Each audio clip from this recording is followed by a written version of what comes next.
The first thing I noticed was the light. Not the warm, familiar glow of the Earth's sun, but a pale lavender radiance that seemed to seep from the very ground beneath me. I blinked rapidly, tried to clear the haze from my mind, but it wasn't just the light that was strange. The air smelled metallic, tinged with something floral I couldn't name. And the ground beneath me shifted subtly, almost like it was alive. I pushed myself up, my muscles screaming from the stiffness of some long, unconscious sleep. My last memory was vague, an accident during a deep space cargo run, the whine of the engines, the panic as my shuttle careened off course. Then darkness. Now here I was, lying on a soft, glowing moss that pulsed faintly with each heartbeat. I tried to move, but a sudden wave of dizziness knocked me back. That's when I noticed them. Two figures standing at the edge of a clearing. Their forms were humanoid, but nothing else about them was ordinary. Their skin shimmered faintly, iridescent under the alien light, and their eyes were the first thing that made my blood run cold and thrill at the same time. They were enormous, luminous, almost liquid in color, and fixed on me with intensity that made me feel like I'd been seen in ways I hadn't even seen myself. The taller of the two, presumably the mother, stepped forward. She moved with a grace that made the alien world around her seem static, like even time bent around her presence. "You are here," she said, her voice resonating directly inside my skull, bypassing the ears entirely. "We have waited for you." I froze. My mouth opened, then closed again. "Waited for me?" The younger one, her daughter, stepped beside her, smaller but every bit as radiant. "Yes," she said softly. "You were meant to come. You belong with us." I wanted to ask 100 questions. Where am I? What are you? How is this possible? But before I could speak, the mother waved a hand, and suddenly the landscape shifted. The moss under my feet seemed to rise, forming a platform that floated midair. The trees, or whatever these towering crystalline structures were, bent slightly toward us, their branches glowing brighter, as if acknowledging some ancient ritual. "You must come," the mother said. "The world will guide you." I hesitated. My rational mind screamed that I should back away, find shelter, call for help, but the pull was magnetic. Something inside me, some deep, primitive instinct, urged me forward. Step by step, I followed them, the light under my feet shimmering with each motion, as if approving my decision. The world and the mother. As we walked, I began to notice details I couldn't have perceived at first glance. The plant seemed semi-sentient, bending slightly toward us, opening tiny luminescent flowers that release spores which dance around the air like tiny motes of light. The sky wasn't sky at all. It was more like a translucent dome, and I could see faint shapes moving above, as if some great organisms floated in the upper atmosphere, casting gentle shadows below. The mother spoke again, not verbally, but mentally. "This world is alive. It chooses its companions carefully. You are rare, human, rare in a way that makes you necessary." "Necessary for what?" I asked aloud, my voice trembling. "For us," the daughter said, stepping closer. She reached out a hand, delicate and glowing faintly, and when our fingers brushed, I felt a surge of warmth that made my chest tighten. "You are part of our bond, part of our lineage." I stumbled backward slightly. "Lineage? I don't understand. I'm just a human. I was a freighter pilot. I don't. You underestimate yourself, the mother interrupted, her voice firm, yet soothing. You carry within you the spark of connection. The world recognized it. So did we. There was a pause, heavy with an energy I couldn't name. Then the daughter said softly, "It is not about choice. It is about destiny." I wanted to argue, but the words caught in my throat. The air itself seemed to hum, and I realized I hadn't breathed in several heartbeats. My human skepticism felt fragile here, like a paper boat on a stormy sea. The ritual of recognition. We arrived at a crystalline structure that dominated the clearing, a tower made entirely of translucent, liquid-like crystals that shifted colors depending on the angle of light. The mother gestured for me to enter. The moment I stepped inside, the world seemed to fold in around me. Inside, the air vibrated with soft, melodic tones that resonated directly with my bones. The mother moved to the center, where a pool of liquid crystal waited, glowing with a deep violet light. The daughter followed, kneeling beside the pool. "You must understand the bond," the mother said. "It is not simple. It is eternal." "What bond?" I asked, my voice barely above a whisper. She smiled, a movement so fluid it felt like a wave passing through me. "We are of a line that chooses not through words, not through laws, but through recognition.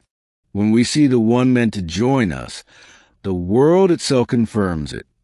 The daughter looked at me, her luminous eyes reflecting every color of the crystalline tower. "Do you see it?" she asked. "The resonance?" I shook my head.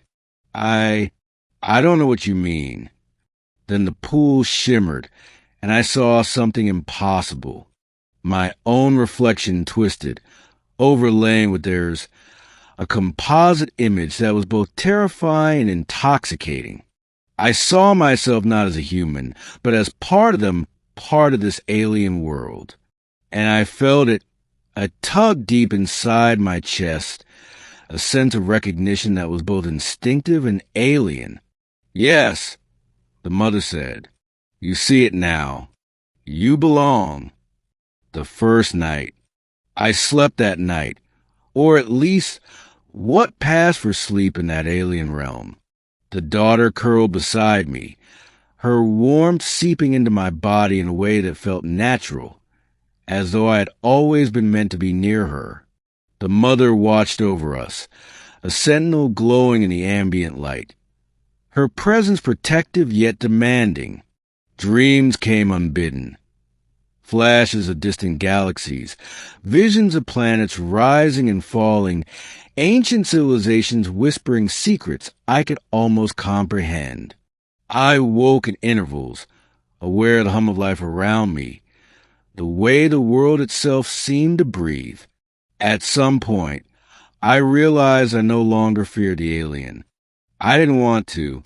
A strange serenity had replaced panic, curiosity, and awe intertwining in a way that made me feel both small and monumental simultaneously. Learning the ways.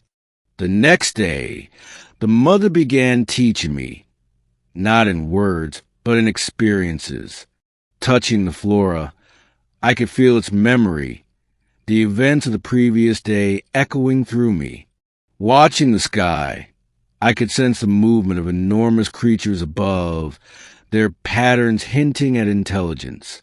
The daughter guided me in subtle ways, leading me through the rituals of their people. Gestures, songs, and touch that communicated more than words ever could. Slowly, I began to understand their language, the silent symphony of thought and intention that bound them to the world and each other. "You are not an intruder," the mother told me during one of these lessons. "You are part of the cycle. You are part of the lineage. You are necessary." "But why me?"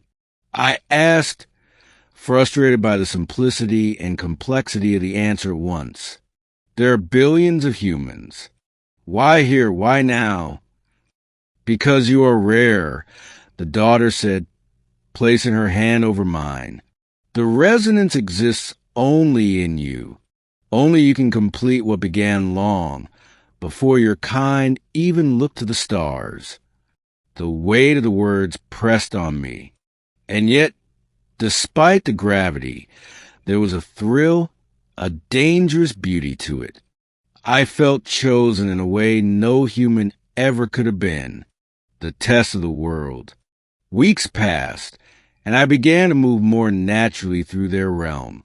But one evening, the mother led me to a cliff that overlooked a vast expanse of glowing forest. Below, rivers of liquid light flowed between crystalline ridges. The world tests those who come, she said. It will challenge you. You must prove that your bond is not fragile, that you can withstand its trials. Before I could ask what she meant, the ground beneath us began to shift. The cliff transformed, splitting into smaller floating islands, connected only by narrow crystalline bridges. I looked down and felt vertigo. You must cross, the mother said. The bond requires trust. The daughter extended her hand, and I took it, feeling a surge of warmth. Each step was terrifying, yet the pull of destiny made my legs move. Midway, an illusion of my past, a life of earth, of solitude and fear, rose to confront me. Doubts clawed at my mind. I stumbled, nearly falling into the abyss. Remember why you are here, the daughter called. Remember us. Remember the resonance. I closed my eyes, took a deep breath, and felt the pull of the alien world beneath me, guiding me.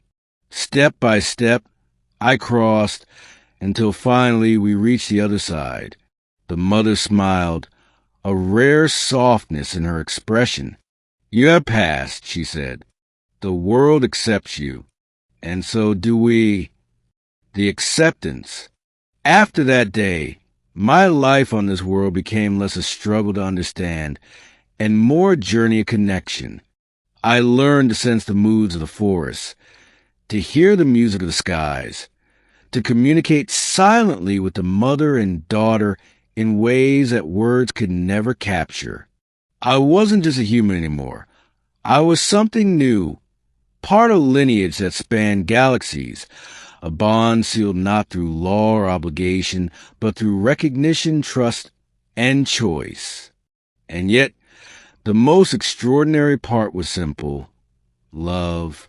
Not the kind of fleeting human love I had known, but a deep, unshakable connection that bound three beings, two alien and one human, together as part of a cycle far larger than any of us. One evening, as the twin moons of this lavender world rose, casting shimmering reflections across the crystalline forest, I sat between them, holding both their hands. We found you, the daughter whispered, her voice vibrating through me. And you belong, the mother said, her presence immense and comforting. I nodded, understanding finally what I had felt from the moment I awoke. This was home, not Earth, not the stars I had known. This was a new world, alive, radiant, and inexplicably perfect. And I belonged to it, to them.